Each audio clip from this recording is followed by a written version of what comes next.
So today I want to talk about Vanguard zombies. Hang on.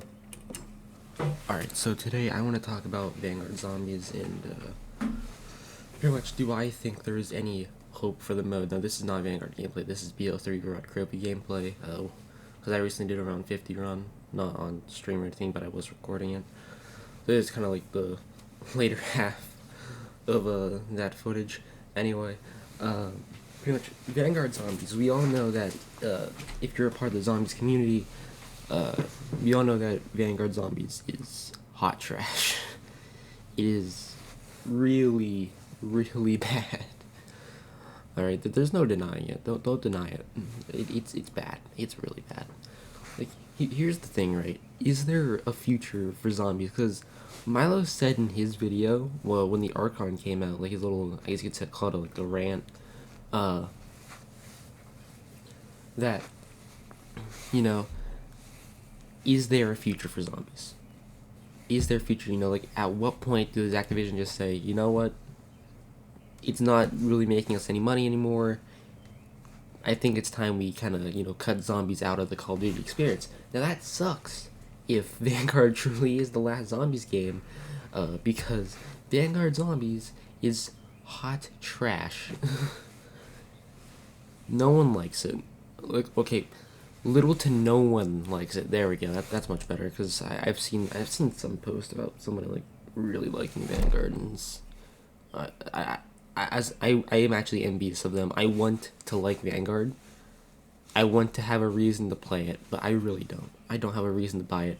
Like, as I said in my tier list video, the video that you guys saw before this, and listen, I know there's not been a lot of Splatoon content. There's more on the way. I have some stuff planned that I want to do that I think you guys are going to really like, so be hyped for that.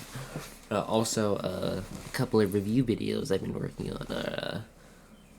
I'm almost done those, like 3 scripts. I've been working a lot. I promise you guys I haven't just been twiddling my thumbs. Alright, anyway, but yeah, so let's talk about, is that going to be the case, because think about it, Vanguard has been performing really poorly, like, just in general, but especially in zombies. Hardly anyone's been playing it, like, we got, what is it called, like, Duranfong for the first one, and that map was just not it. It suffered because the objective system and the objectives that, lack thereof objectives. There was only like 3 or 4 objectives when the game first came out, and that's not enough if the way you progress through the rounds is by completing those objectives. Only having like 3 or 4 objectives isn't enough to keep the gameplay loop fresh to progress through rounds. It's not. It's really not enough. But what about? Alright, but what about the next map? Terra Maledictor. The community arguably hated that map more than Duranfong. So, alright, off to a pretty bad start. But you know what? We're talking about Treyarch. Surely they can shake things up. Surely they have learned that their like kind of like Outbreak style of form, their kind of like Outbreak format doesn't really work on a traditional zombies map. So whatever. Let's look at. Surely they've learned. All right, you know what they did. The next map is round based. The next 2 maps are round based. All right. Now the next map to be released was Shi No Numa. Now Shi No Numa was received decently well. It didn't blow us away, but it was definitely a huge step up from the low bar that Vanguard had set. Alright, so that's pretty good. It's pretty good. It's decent. The community likes it. Alright, they don't love it. Granted, they don't love it, but for the most part, the general consensus is that Shi No Numa is a decent map and is a huge step up for Vanguard zombies.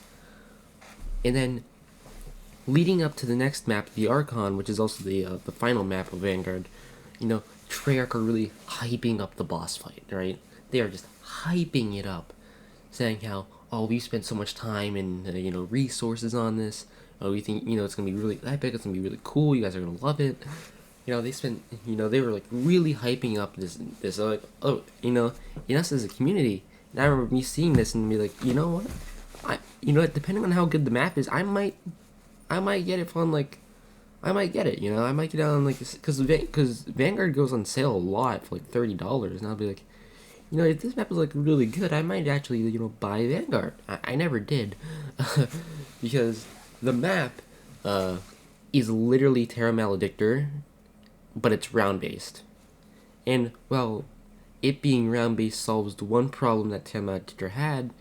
It doesn't solve the rest of them. One problem has been fixed, while the others did not. Like, the difference, like, there are very small differences between Terra Maledictor and the Archon in terms of like the actual map itself, and the most prominent of which is that the Archon has a green filter. I wish I was lying, but it's like the Archon literally is Terra Maledictor with a green filter. And it sucks. It really does. It really does suck. But there's nothing we can do about it, right? So, we got green filter map over here. But whatever. Treyarch said they spend most of their time and resources on the boss fight, right? That's gonna be, that was like the main emphasis on this map was the boss fight.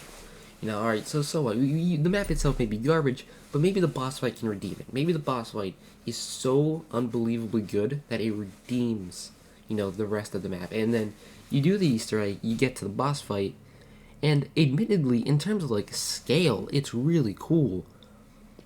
In terms of gameplay, you're just shooting him in the eye. Like, pretty much, like, you throw a rock at like some of the floating pillars, and like you're able to damage him then. So like while you're fighting him, you just shoot him in the eye. You're literally just shooting him in the eye. Right, you're shooting him in the eye a lot because he has a big health bar, but like you're still like, it's just a loop of throwing a rock at the pillars, at the floating pillars, being able to damage him, and then shooting him in the eye a bunch until eventually you can't anymore because he becomes immune. And in order to stop him from healing, you have to throw a rock. You have to throw like one of the red rocks at him at the pillars again, and then rinse and repeat. It's really cool in terms of scale, but the actual gameplay itself just isn't good. It isn't good for a boss fight. Like, they were like really hyping it up too. They were like, oh yeah, it's gonna be so cool, it's gonna be so epic. Like, yeah, sure, scale it's really cool, but gameplay suffers because it's just so repetitive. And like I've heard that like it really isn't even that difficult. Like, it's not even like tense. It's like I've heard it's like kind of easy. Now, granted, that could be wrong, or like maybe the guy was just really good at zombies that I heard it from. But it's like, if it is true, that's not even difficult. Like, I don't know I genuinely do not know what was going on here.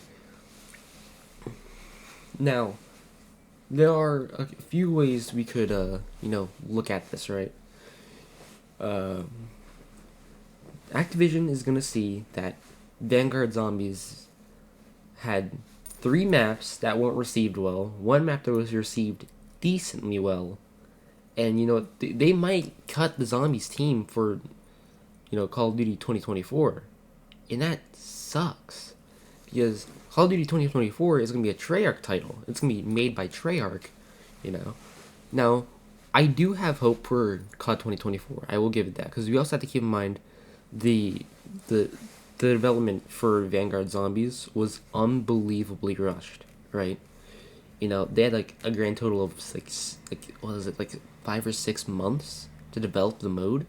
Like, they just got done making Forsaken on Cold War. Like, they were still producing updates for it, and on top of that, they were still they were making. They started to make Vanguard when they were still updating Cold War. So they still have their development team split between Vanguard and Cold War. Now, I'm sure that Treyarch had more people on Vanguard because it's still gonna be like the next game that's like releasing in a few months. At least at that time, it was gonna release in a few months. I'm sure Treyarch put more of their team into Vanguard than Cold War. But either way, you still have like this team split, and what now? Like, what do they do? And the answer is nothing. They can't do anything. uh, they couldn't do anything in that like 5 or 6 month period really, because like they just didn't have the time. They didn't have a time to refine the gameplay. Didn't have enough time to, probably play test little at all. Like they probably really didn't even get a chance to play test. When you look at it like that, it's just like, wow, they really had their hands full. you know it's like 5 or 6 months isn't enough time to develop an entire mode for a AAA game like Call of Duty, and it definitely isn't enough time to, you know, do all the stuff that's necessary that they need to do. And it sucks, but that's the reality we're living in. So all around, I think I do have hope for COD 2024. I hope for whatever it's gonna be called, like Black Ops 5, Black Ops Cold War 2. I do have hope for it, and I do hope it is a better game than Vanguard. But only time will tell.